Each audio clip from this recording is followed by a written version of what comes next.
Welcome to BizTech's SME Show, where we feature SMEs, both micro as well as large, sharing their entrepreneurial journeys and also imparting the lessons they've learned during the time so that others can learn and do better. Now, today's featured company is the Bolt Company from Singapore. Now, fresh out of junior college in Singapore in 2015, Mandy Chan poured her savings into her first startup where she tried creating and selling a bag. Her first attempt, however, was not so successful. Today, the 25-year-old is a co-founder of the Bolt Company, a local athletic leisure brand that's going places. Now, Mandy is on BizTech's SME show today to share her journey and her aspirations for the company. Welcome to the show, Mandy. Thank you. Happy to share more. Now, Mandy, let's talk about the Bolt Company. How did you start, and give us an overview of its history? Sure. So the Bolt Company is a lifestyle company that designs multifunctional products, starting with bags. So it started way back in 2016, actually, when I took a gap year from school, from junior college, right before university to start this business. So at that point of time, I was just interested in solving my own problem of always misplacing my toiletries bag in the shower whenever I go to the gym, because I was always carrying a lot of bags, a bag for my shoes, a bag for my clothes, and another bag for my toiletries. And I wanted to solve it, but I couldn't find a solution in the market. And that's why, with my co-founder, we actually sought to create this multifunctional bag that could put everything into one. And that's a little bit of how we started. Okay, now walk us through your entrepreneurial journey, because it's not a typical Singaporean journey at all. You decided not to go to university and you went to China instead. Yeah, that's right. So for us, when we started at 19 years old, you don't really have deep pockets, nor do you have connections. So a lot of things you had to be resourceful. And for us, finding manufacturers in Singapore was near to impossible because there aren't factories in Singapore. And that's why we had to go to China to look for factories, knocking on doors and even setting up schedules with people that we have never met before. And just because we wanted to save money, there was this trip I remember that I went alone, that I wanted to save on hotel fees just for about like $1,800 a night, right? I actually took an overnight train from Guangzhou to Xiamen, which is a 14-hour train ride. That was overnight so that I could save on the hotel fees and still get to the destination on time. So it was super scary at that point of time because it was my first time traveling alone. And I was bunking in with like 5 other guys whom I didn't know at all. So you had to stay awake all night? Yeah, that's right. Because I was really scared. Like I didn't know what was gonna happen, and oh, do I need to alight, that kind of thing. Yeah, so didn't manage to get much sleep that day, but it was a really memorable experience. Now, with the Bolt Company itself, how do your co-founder and you segregate your roles? What does he do? Yeah. So my co-founder, his name is CK, and for him, he mainly handles the design side of things, the product side of things, talking to manufacturers, making sure that our quality, everything, assurance is there, and therefore we actually have a lifetime warranty for all our products. That's all him. Yeah. In terms of operations, he's also got a hand in that as well. For me, I'm more of the sales and marketing person. So I'm always the person that you see like on social media, as well as really putting our brand out there in the world, talking to distributors, retailers, as well as really, just spreading awareness of the brand itself. Okay, so tell us about the products that you sell in the Bolt Company. The products that we sell, basically, if you can see a common theme about all of them, is that they're all multifunctional, which means that they can be used for different activities. They range from bags, backpacks. We have pouches as well, all the way to apparel that we launched last year. So what we aim to be is really to be a lifestyle company where we can dress you from head to toe in apparels and like accessories that all have this bold element, something that would differentiate ourselves from the rest of the competition. Okay, and your flagship product is Phyto, right? And Yeah. how did you fund it? You funded it on Kickstarter. Yeah. So Phyto is one of our latest products that we put on Kickstarter just about 2 weeks ago. And it's super exciting because when we started, we just wanted to hit our funding goal of just $15,000, and we managed to hit that within 2 hours. And Wow. following that, thank you. Following that, we managed to double that amount in just 24 hours. And right now we are on track to hit $50,000. But our goal is always to hit $100,000. So that's our goal. We have about 16 days of the campaign left, which means that if you guys are watching this, you can still get it. Yeah. Okay. Now you've got a patent pending on Phyto's compression system. Mm. What that makes that special? So the compression system was actually came out with by CK as well as Con. So they are both the designers of Phyto. And the compression system works in a way that, you know, whenever you go for a trip, you will have heavy days or you have lighter days, right? And for lighter days, you always carry a smaller bag. But for heavier days, you want a bigger bag. And we thought about it, how can we make it simpler for people that they can have just an all-in-one solution for their needs, be it heavy, be it light. And that's why the compression system aims to compress a bag when you have lighter days, and when you have heavier days, it can expand. It works similarly like a luggage concept. But the problem with the luggage concept is that it's always 0 or 1. It's either expanded or compressed. But for us, our compression system allows you to change the width of the bag according to your needs. So you can have a 0.5, you can have a 0.25 in terms of the increase in width depending on your needs. Yeah. I see. So once you get the patent, what are Yeah. your plans? Because and Um, where have you filed the patent? yeah. So for us, we have plans to collaborate with number one artists.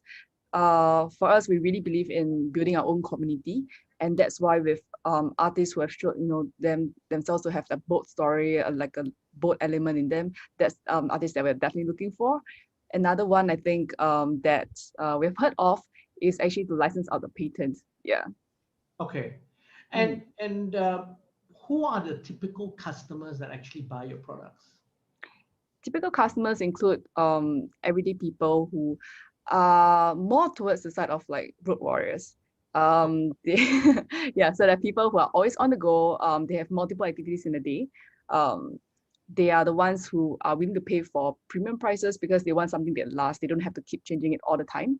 They are the people who go to the gym, they go out for friends, they can catch a flight back at night, you know, because they're always on the run.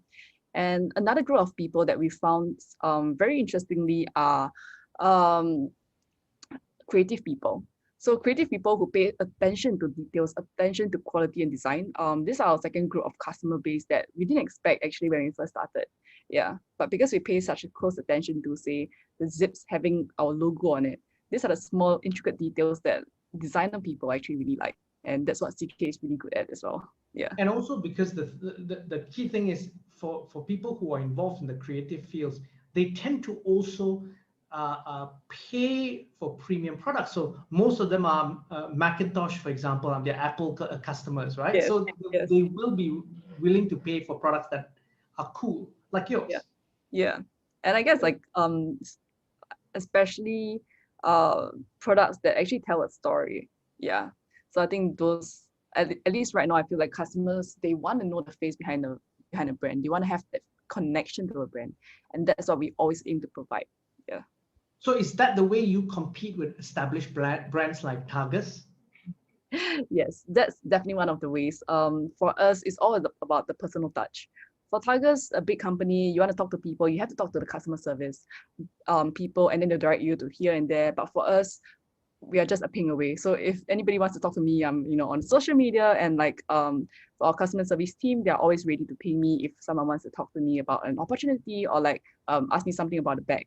So I think that is one of the main differences. I think the second one is the branding aspect that we bring to it. For us, it's not only just about the bag. We want to infuse every bag with a physical reminder to people to actually be a little bit bolder in their lives.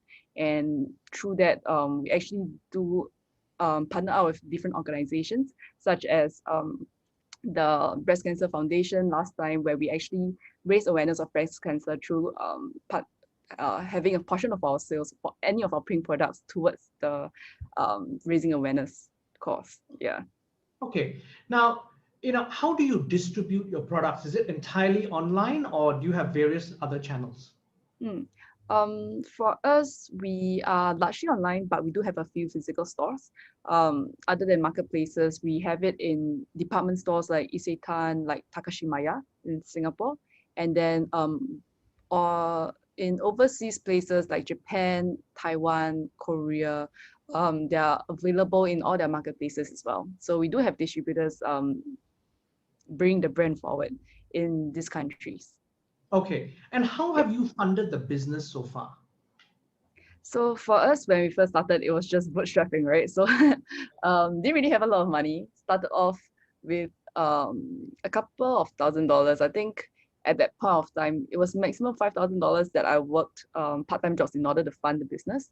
And then subsequently making a bet with my mentor. He was betting that I couldn't sell 1,000 bags within 2 months. And if I did it, he'll give me $5,000. If I didn't, I have to give him like 2.5K. And it did not have 2.5K because I spent everything on the business, right? Right. So I was just like, okay, sure, let's do it. So it's just door knocking, trying to get sales.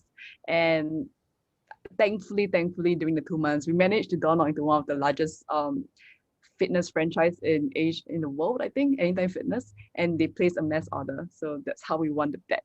And ever since then, it's been mainly bootstrapped. Yeah. And so, given the fact that it's been bootstrapped, Yeah. what sort of challenges did you face in the last 1.5 years because of the pandemic? Hmm. I think definitely cash flow is a little bit tight because now that the whole world is shutting down, no one wants outdoor bags anymore. So that was a challenge to having to pivot our main product focus. So instead of just focusing on just bags, we changed our focus to focus on what can we serve our community with. And that's when we thought of essentials, but not just any kind of essentials. We want to make sure that every product that we sell to our customers, they're of high quality. So we managed to find a distributor who could sell high quality masks, and we actually retail that to our consumers. And thankfully, that saved us during the pandemic. So that's definitely one. I think another challenge was having to switch from working physically, with each other, brainstorming ideas on the go, especially towards our trips to China, where we talk to our manufacturers about new products. Now we have to do everything online. So that includes a lot of video calls, many video calls, too many, a lot of messages, just to connect with them and to illustrate what we were thinking without letting them see the actual thing. Okay. And where do you see the opportunities for the Bowl company moving forward? What's your expansion strategy for growth? What sort of markets are you looking at? For us, the strategy is that we are not just going to focus on bags. So we have created a niche market for us in bags, but now we want to do a little bit more, which is why we are actually moving on to apparels. We're moving on to other things that you wear on your from top to toe, but infusing our signature boat element into them, which is something that you can't find in the world. You can only find in our products. And the markets that we're targeting right now would be the Asian markets, because these are the markets that are fast growing, and geographically we can always travel there to meet distributors and retailers. Yeah. Okay. And you've grown this business over the last 6 years. Who are the key people that have helped you or mentored you throughout this journey? I think definitely a lot of people. I think first is the mentor who believed in me. His name is Stanley.